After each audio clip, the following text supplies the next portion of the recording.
very warm welcome from Amazon Web Services.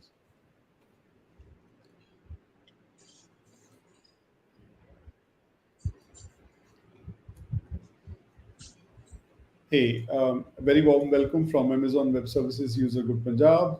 I'm your host Amandeep Singh, and I'm joined by Rajat. He'll talk about how to manage the AWS infrastructure using programming languages and AWS CDK. Before we begin, a very brief introduction about Rajat. He works at um, NatWest Group as a vice president. He carries about 17 years of versatile experience in the industry, and he also has multiple certifications under his belt, including AWS Solutions Architect and GitLab's professional. Hi, Rajat. Hi, Aman. Very good morning, and thanks for the warm welcome.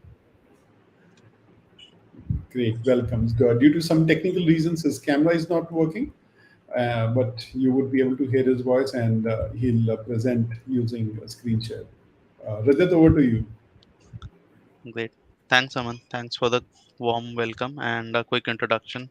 Hi, everyone. Myself, Rajat Arora. I am a AWS Community Builder and AWS Certified Solution Architect Associate. I am also a AWS User Group Leader for Delhi NCR Group, and today I am pairing up with Amandeep for the session we are doing for the Punjab user group. And thank you so much, Aman, again for giving me this opportunity and bringing me in the Punjab group.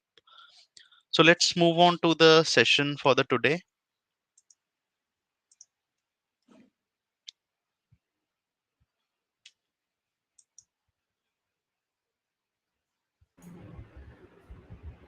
Uh,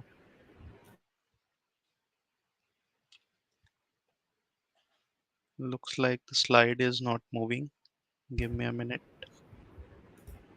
No problem. Take your time.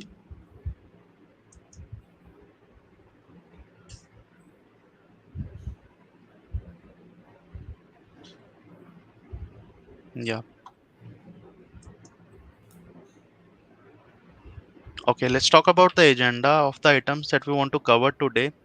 So majorly we'll talk about what is the open source landscape at AWS, and we also want to talk about the challenges people face, majorly developer face in managing multiple infrastructure on various cloud platforms, primarily on AWS. And then we'll talk about how infrastructure as a code can help. Hey, Rajat, Yep. in case you're Can you trying hear me? to share your screen, it's still not visible. Okay, give me a minute.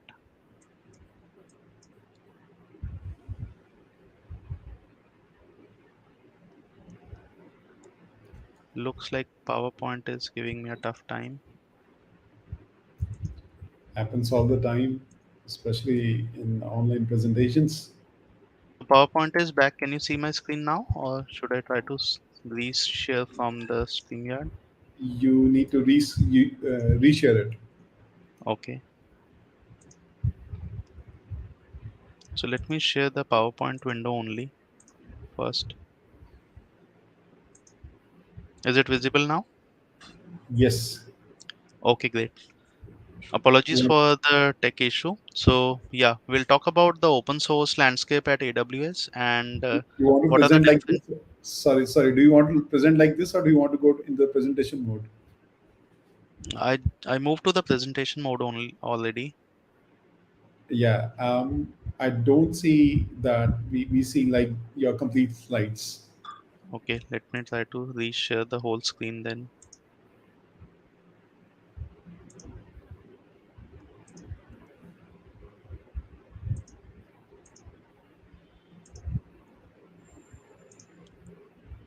Awesome. Is it All fine set. now? Okay, great. Yes. Okay, again, let me reiterate the agenda. So we want to cover majorly on the open source landscape at AWS, like what are the different open source tools and technologies that we have at AWS. What are the different challenges developer face in managing various infrastructures, especially around AWS, because it is easy to create things from UI, the fancy UI which AWS provides, but people struggle when they want to make it at scale. So we'll discuss that in more detail. Uh, we'll understand like what is infrastructure as a code and how it will help in managing the infrastructure as a scale.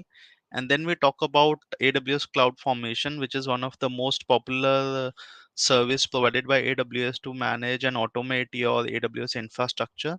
Then we'll also talk about AWS CDK. This is primarily for developers who want to manage their infrastructure using code, because it's an additional pressure on developers to learn multiple different languages, multiple different platforms. There comes the CDK comes as a rescue, that they can use the programming languages of their own choice like Python, Java, and they can use them to create infrastructure. And then I'll also showcase a quick demo using AWS CDK how we can create a Python serverless function, a Python Lambda, using a CDK in a simple way. So let's move further. So AWS open source at AWS is a big community where we have lot of important tools, something like AKS distro, AWS distro for open telemetry, open search, Firecracker, and most important is AWS CDK, which is known as AWS Cloud Development Kit. So the most important benefit or the aspect of CDK is like you can use the programming languages like Python, Java, or TypeScript to define your infrastructure. You don't have to learn new ways. You don't have to learn new techniques like YML, JSON, managing infrastructure via YML, which is a bit tedious to manage. And still, you can leverage the full power of services like AWS CloudFormation. So let's understand the problem statement. So if you see here on the diagram, it is a kind of a production level application that one has to deploy. And here you can see like we have multiple VPC created. Inside each VPC, we have a different subnet which goes to different availability zone. Here we are talking about multiple AWS services, which is like customer gateway, VPN connection, Route 53, Amazon CloudWatch, EC2, AWS Fargate, and so many things in just one diagram. So if you have to create this infrastructure using a fancy AWS UI, you might require 1 day or 2 days of a work to define all the things in a proper shape, like defining all the subnet rules, defining all the security groups, and managing and defining the infrastructure. So this looks good, like it is easy to refer to a UI, create elements, keep linking them together, and you will have a good view. But Hey, what Rajat. if, yeah, Yeah, sorry to yeah, man, disturb you. Sorry to disturb you. There is a message prompt from StreamYard which says that your screen is being shared. Can you please click on hide? yeah, Thanks. Perfect. Sorry. Please okay, continue. okay. So there was a block in between. That means, okay, great. So now, what if like we say you need to replicate the same environment, you need to replicate the same architecture for another environment, which is a testing environment. Then you would again need to spend the same amount of time, like you would require 2 days to set up the similar environment again for your testing area. And there is a high possibility like when you do it manually you miss something which is not similar in the previous environment, and there is no easy way to compare. Like if you create a complete infrastructure and I want you to compare your dev environment and QA environment, there is no easy way out. So it is very difficult to manage multiple infrastructure. And if we talk about scaling, say you are an IT resource in a company or a developer in a company, and you are managing 5 different applications with different architectures. So you can think of the kind of environment you need to build, the environment you need to manage. So you will be stuck in just managing the environment rather than focusing on the application code and the application development. So that is the problem statement we want to solve today. So let's understand what are the different sub problems inside this. One is we already talked about is a inconsistent environment, which means like if you're replicating the same things via UI, there is a high possibility like your multiple environments are not in sync and it require too much time to solve those things. Like, so you need a lot of time to replicate the environment onto the different testing environment or the production environment. So it's a slow speed. It needs lot of time, lot of energy to set up the similar environment, even though you have proven it earlier on one environment. Now talk about security risks. So whenever you're doing manual changes, there is a high possibility like you miss the configuration or you have not done the configuration as it was expected, and it can lead to a security threat. Or it also makes like in case something happens in your account goes down or your structure goes down, and if you need to reset it up, there is no version control around it. So it is very highly possible like you make mistakes while setting up the duplicate architectures, and it can lead to a security risk in your organization. And the last point we'll understand is like the main purpose of using cloud computing and moving to the cloud providers like AWS is to reduce the cost, reduce the infrastructure cost, reduce the development cost. But with this trend, we saw like organizations are spending too much money in just managing the infrastructure. So instead of saving money from the cloud providers, they end up spending more money in managing the infrastructure on the cloud. So these are the four major problem points that we want to solve today. And here comes the solution. So the easy solution is infrastructure as a code. Infrastructure as a code means like you can define all your infrastructure inside a file, and then using that file you can create your infrastructure on any cloud provider. So there are multiple tools which are available in market. I discussed like the most popular and very easy to use tool for AWS cloud platform is CloudFormation. So CloudFormation is AWS own service using which you can define your infrastructure in a YML file. You can also make it parameterized, and then that YML file you can check in into your Bitbucket or any source control mechanism, and from there you can version control your changes. So consider like I have a developer. I ask him to open some port in one subnet, and after 1 month, I need to revert that change. So I don't have any history if I do that change manually. And consider another worst case is like the developer has already left the organization. Then how will you remember like which change was done on which subnet that change was done? So it is very difficult to manage because there is no history, there is no version tracking.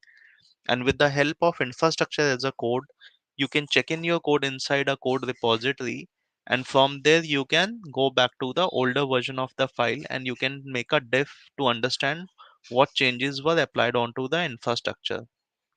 So in this way you can manage your infrastructure very easily using code only. So let's try to understand how does IAC work, infrastructure as a code work. So it works as a standard software development life cycle. The only difference is like instead of software, you are designing a infrastructure in this case.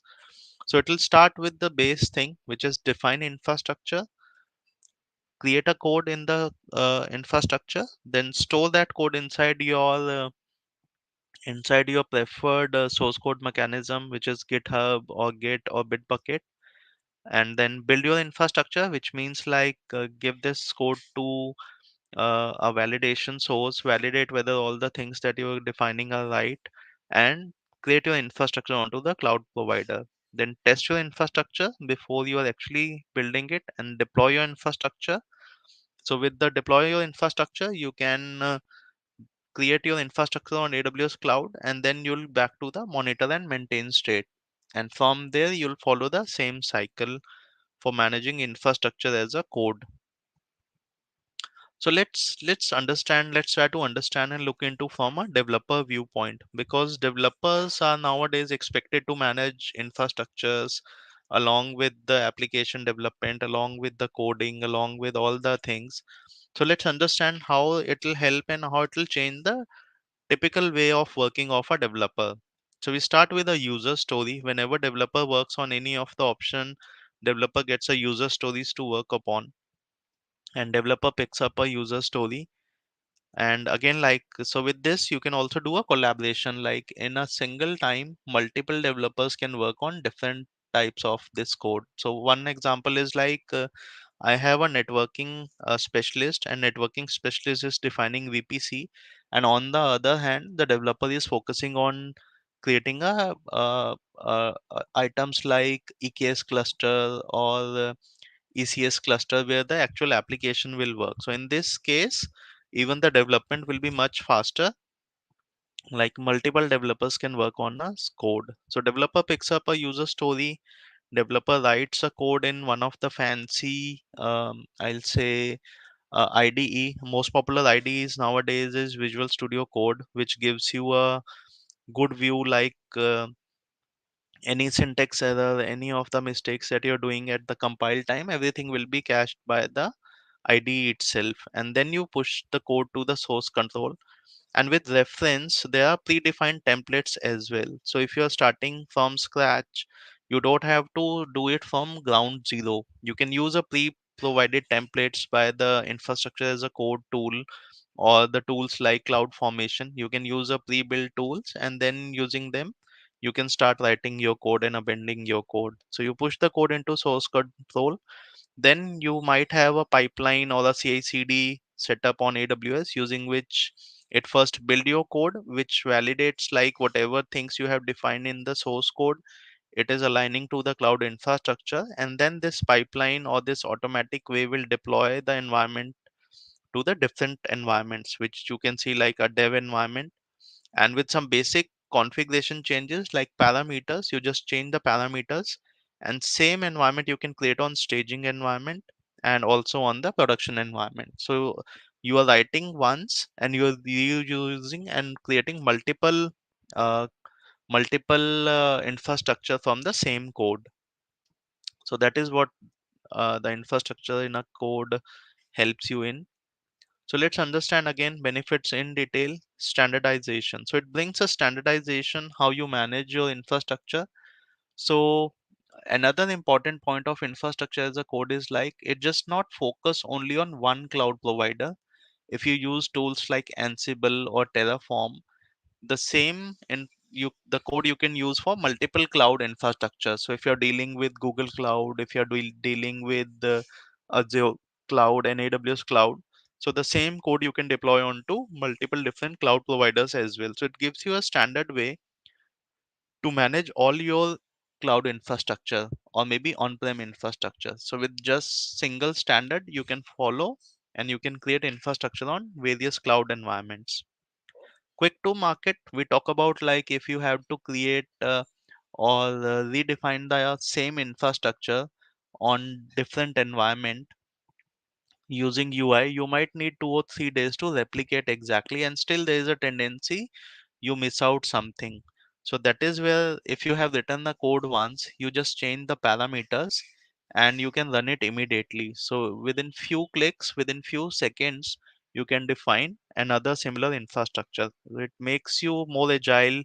It gives you a kind of a automation way to create your infrastructure and manage your infrastructure.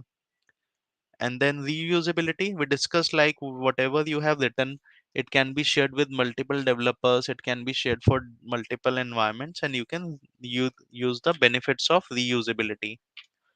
Collaboration, again this is a key, like when your four developers are working on to defining a same infrastructure, it's not easy for everyone to go to the UI and then talk to each other and define the ways in isolation. So that is where it helps in, you can define the code in an isolation, and then you can combine the code and create a infrastructure with more quickly with the collaboration things.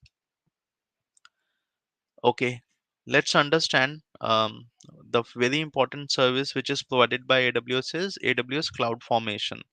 So AWS CloudFormation is one of the early service which is being launched by any cloud provider to manage infrastructure as a code. And how does it define? So AWS CloudFormation provides you a templates.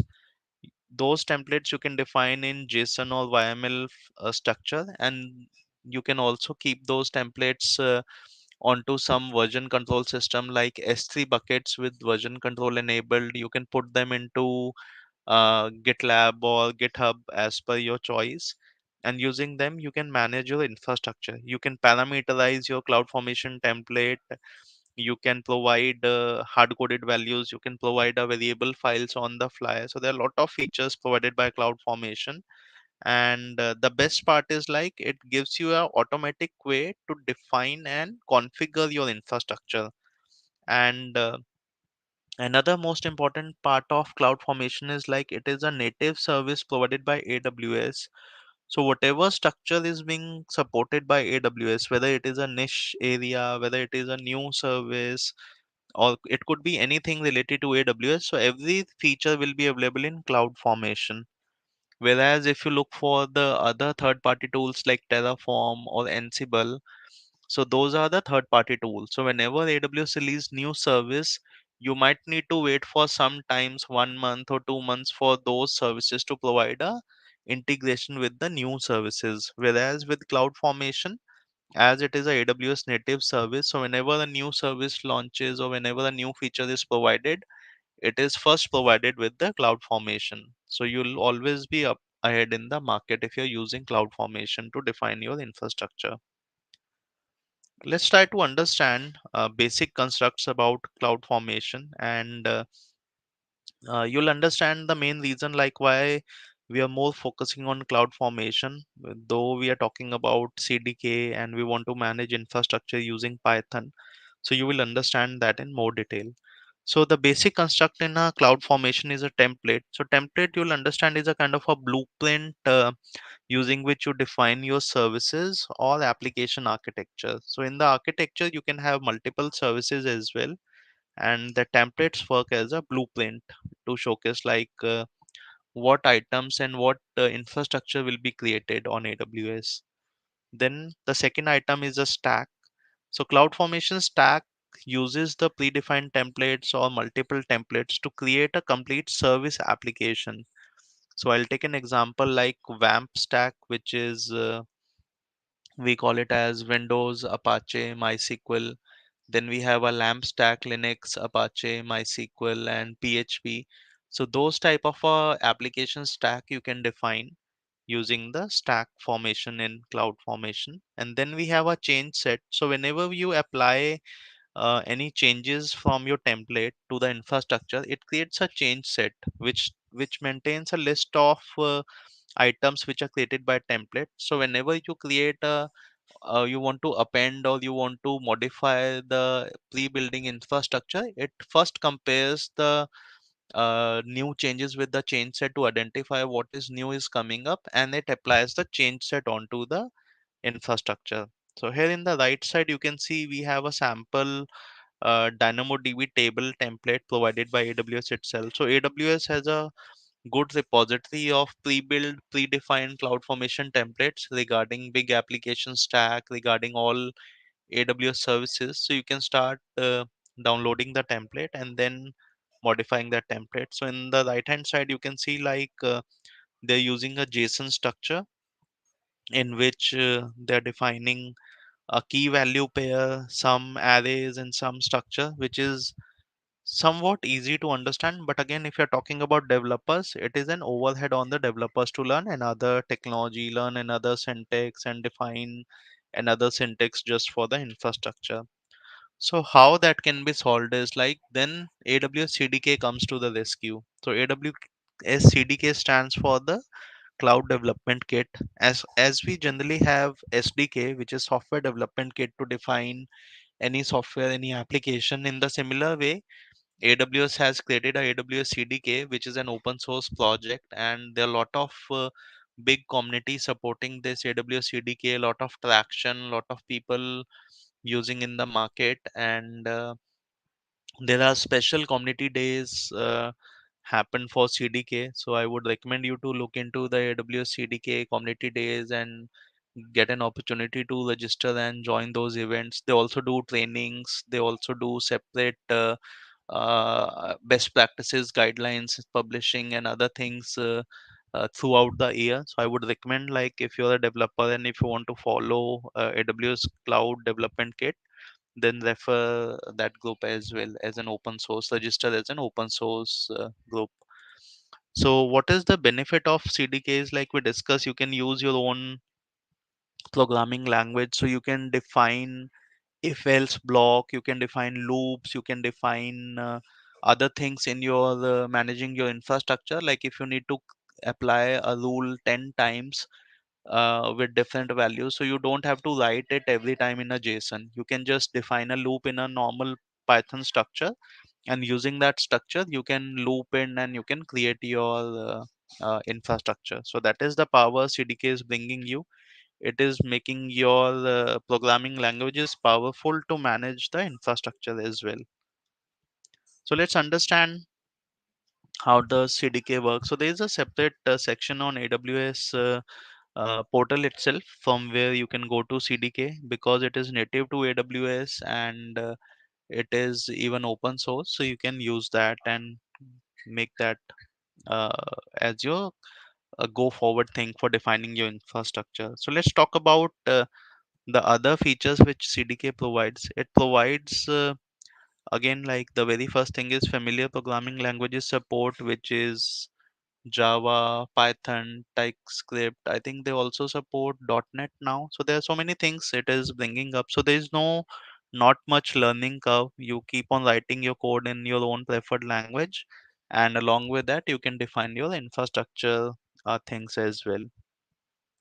Also, it is governed with the AWS resource modeling. So CDK provides a rich set of library using AWS resource model. So it is similar to when you define infrastructure on UI like EC2, VPC, and other things. So in the same way, you can define and model your code as well for infrastructure. So there is a support for AWS best practices, though it is being closely monitored and supported by AWS continuous group. So you'll get a lot of best practices and good things in CDK by default. Again, it gives you opportunity to use continuous delivery and deployment model. You can define your pipelines, you can put it into AWS code pipeline as well, and define a CI/CD architecture for deploying your infrastructure as well. So let's understand how actually CDK works. So the best part of CDK is like it it converts your code to a CloudFormation template. So that is the first stage. So you can see in the left hand side, you're defining your application stack in a source code, AWS resources in a source code. We'll see that in action, like how that look likes. So you could define your code in the language. Then you use a special CLI, which is known as CDK CLI, and that CLI will run a process known as synthesize, and it converts your application code to the CloudFormation template.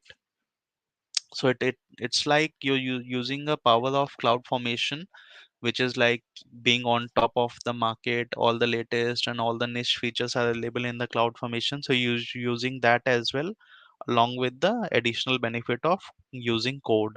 So all the code that you have written is converted to a CloudFormation template, and then that CloudFormation template can be deployed to your cloud infrastructure, AWS infrastructure, using a CloudFormation service. So the underlying base will remain same, but on top you're getting an additional benefit of using a programming languages as a code. So you can understand it's like source, like you're defining a source code. CDK CLI is a kind of a compiler which converts your code to assembly language, something like CloudFormation template. And from CloudFormation template, like assembly language, you can actually execute and process your code and define your infrastructure. So let's understand the standard CDK life cycle. How does the CDK program work? So you need to install CDK CLI.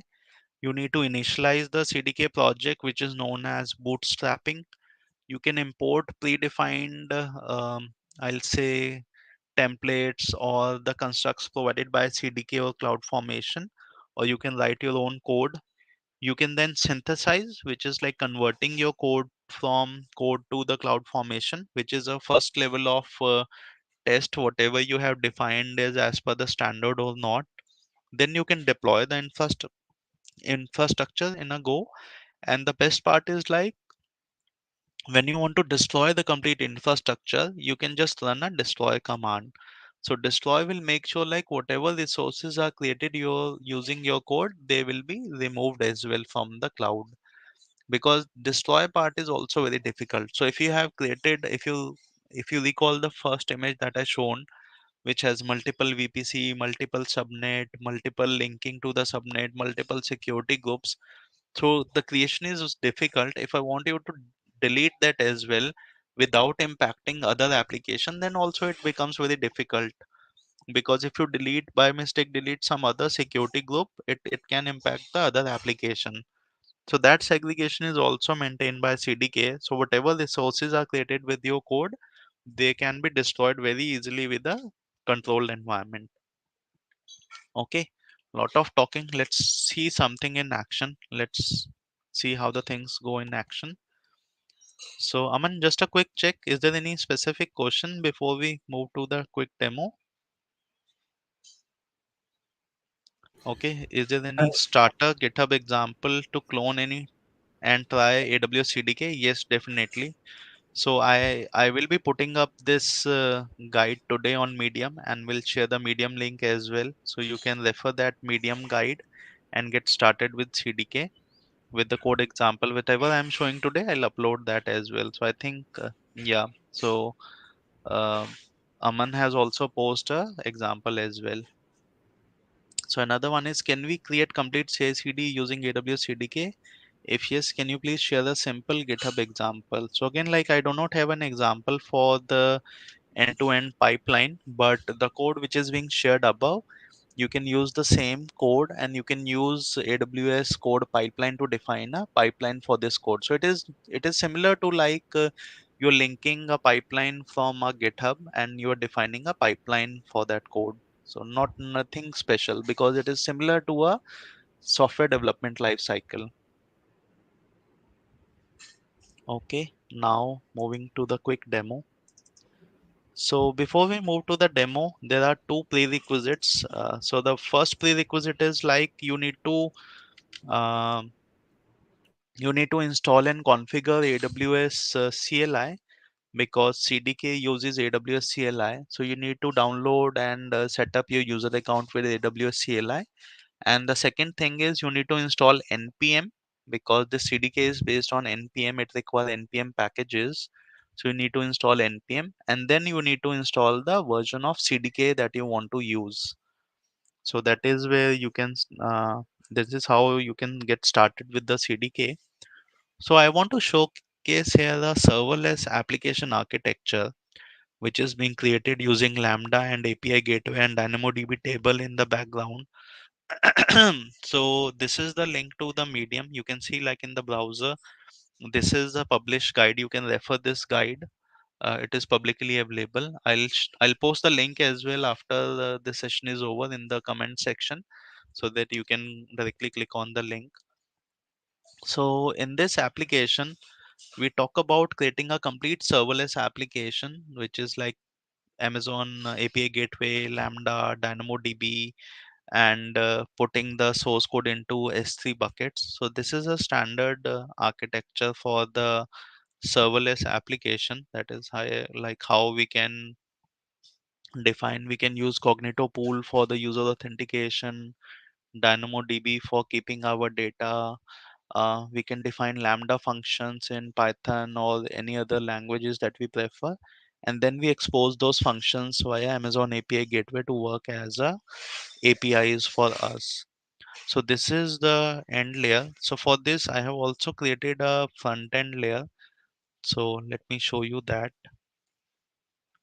So this is a front end application. It is hosted on AWS S3, and using this application, it is being connected to the APIs in the background. So now let's try to add uh, one entry in this, which is like AWS CDK book, just a test entry we are making.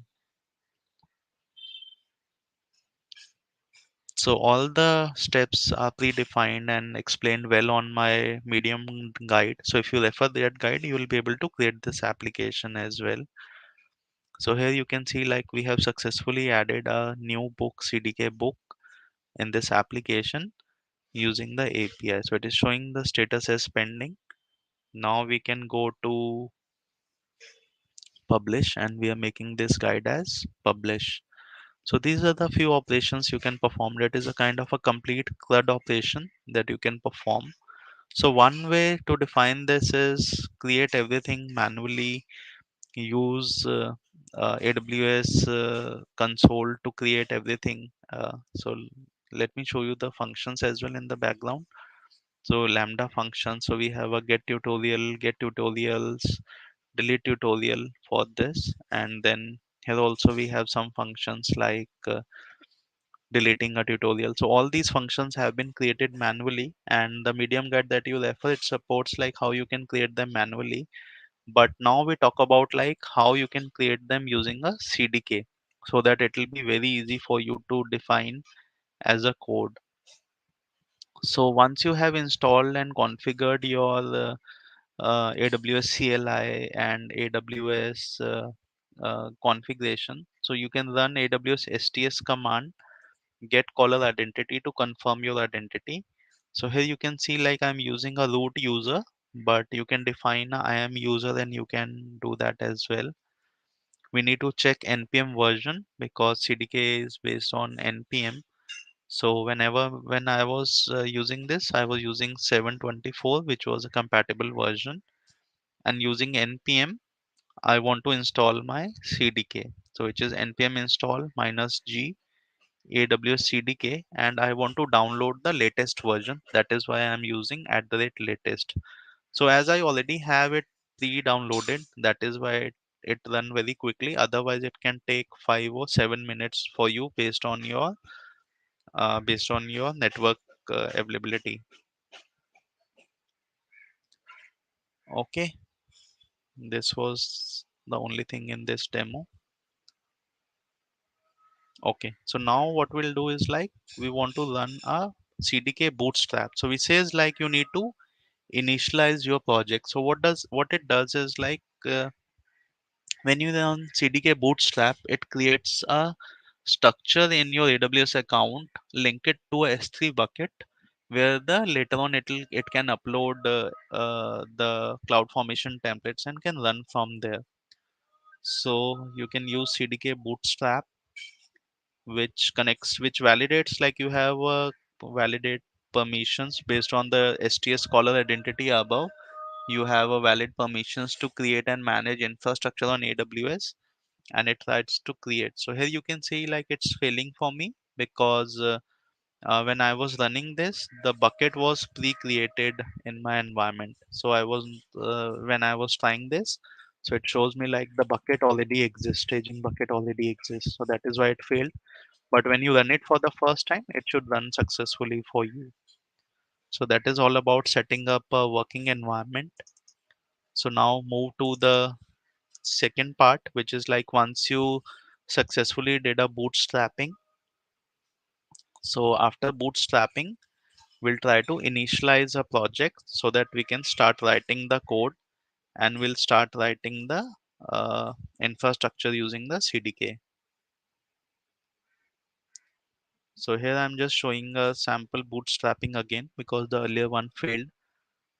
So when you delete all the construct from your account and then you run it again, it should run successfully. So it can take some time again, depending upon the internet bandwidth or depending upon the if you're doing it for the first time, it generally take more time. But when you keep on doing the operation, then it becomes much faster because it start caching the things at your end. So here you can see it has created a stack for me, which is known as CDK toolkit. Because I started with the basic stack, it created a CDK toolkit stack for my uh, project. So now I would like to create uh, a code for managing infrastructure via Python. So CDK has a support for different languages. So here I am saying like I want to initialize a CDK project and I want to use the Python language as the source language for my CDK project. So that is what I am doing, CDK init and then I'm giving the language preferences Python. So this will create a environment and it will download all the required dependencies as well for Python, and it creates a skeleton structure. So someone was asking like how we can get a skeleton structure. So this is the skeleton structure which is automatically being created by CDK for you, and you can now just open this in your preferred ID. Here I am using Visual Studio Code, so I'm just running code space dot, which means open the root directory into the Visual Studio Code, and this is how the code will look like into the Visual Studio. So Visual Studio is very popular nowadays. You can see like you'll get a pop-ups to install the plugins as well. So there is a plugin for CDK which I have already installed. So in the similar way, you can install the CDK plugin which gives you a good reference to the CDK ID. So here you can see I have a plugin, that is why the color coding is coming in. And now in this app.py, this is, you can consider this kind of a main file for us, from where actually the main program like Java, which from where the code starts. So here you can see we are defining a new stack named CDK stack, and at the bottom we have a app synthesize. So which means whenever we compile this code, it runs app synthesize and creates a CloudFormation template. So inside CDK folder, you can also make your subfolders, and you can also create subfolders. Like if you want to define VPC, create a subfolder under this as a VPC and define other things. And then this is the actual file under CDK stack. So we define the CDK stack in app.py, and from there in this CDK stack, you can actually define all your entities like EC2 machine or any other function you want to create. So I already have a pre-built code, so I will be using the code. So as I want to create a serverless offering, I am using a serverless structure,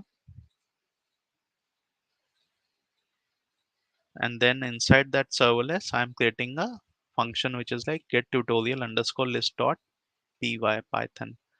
So here's the sample code. I'll publish this code on GitHub and Medium, and we'll share this guide as well. So I'm just pasting all the code here in that file from this location.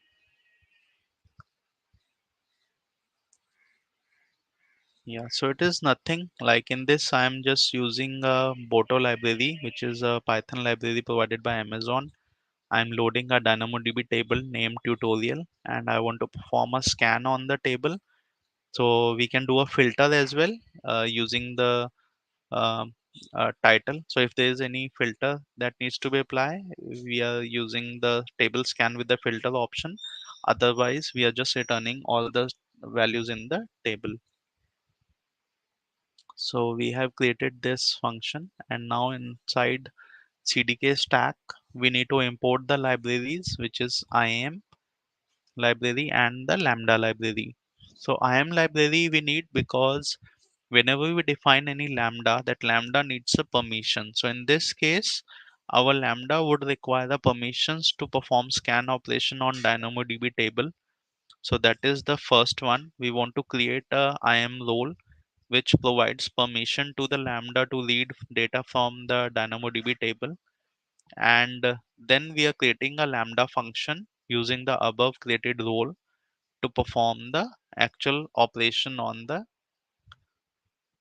table. So this is what we are defining as a basic thing.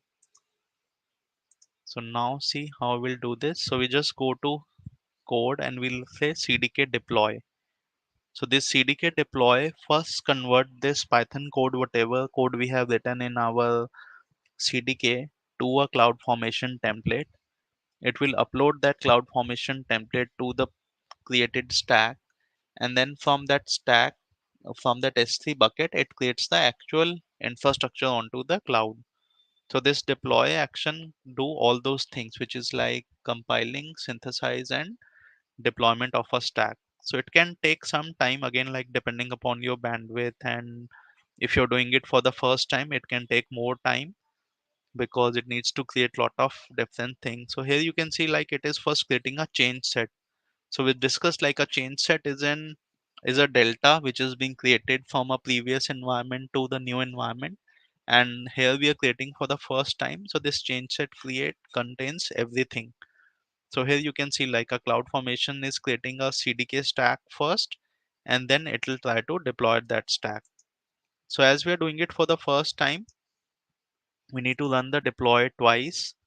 And when we run the deploy, it asks like these are the various things it's tried to create. It tries to create a Lambda role, and then it tries to assign these policies to the Lambda, which is like accessing a full access on a DynamoDB table, so that we can perform scan and other operations. And if we say yes, then it goes ahead and try to create a complete structure on the AWS environment using CloudFormation.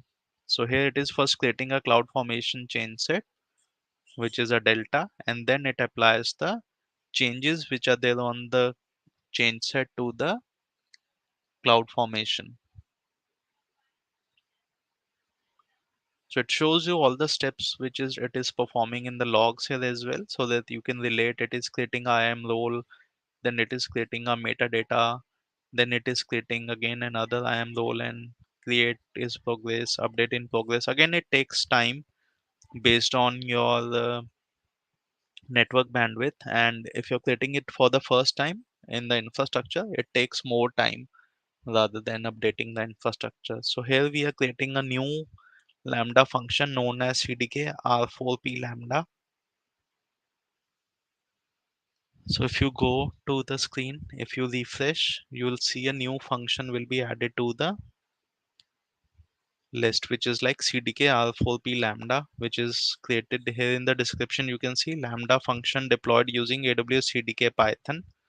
So this is the one which we have just deployed 19 seconds before using the Python. Now we can go to AWS inside Lambda, and we can test our function using the standard test functionality. So we are creating a basic event to test the function, and in this event we need to provide a title. So if you provide any values in the title, it will perform a filter. If we set it empty, it will return all the records.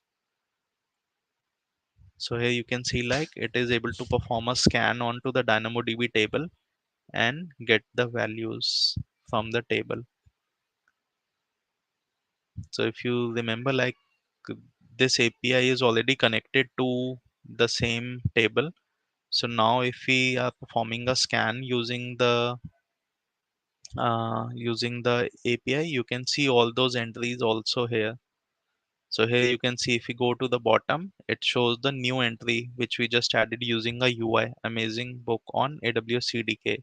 So this is the one which we created earlier in the session using the UI, and now with this API we can get a search of that as well. So you can see like everything is working so smoothly via coding only. We don't have to go to Lambda screen, define a Lambda, IAM role, define a role. We just manage everything using the AWS CDK.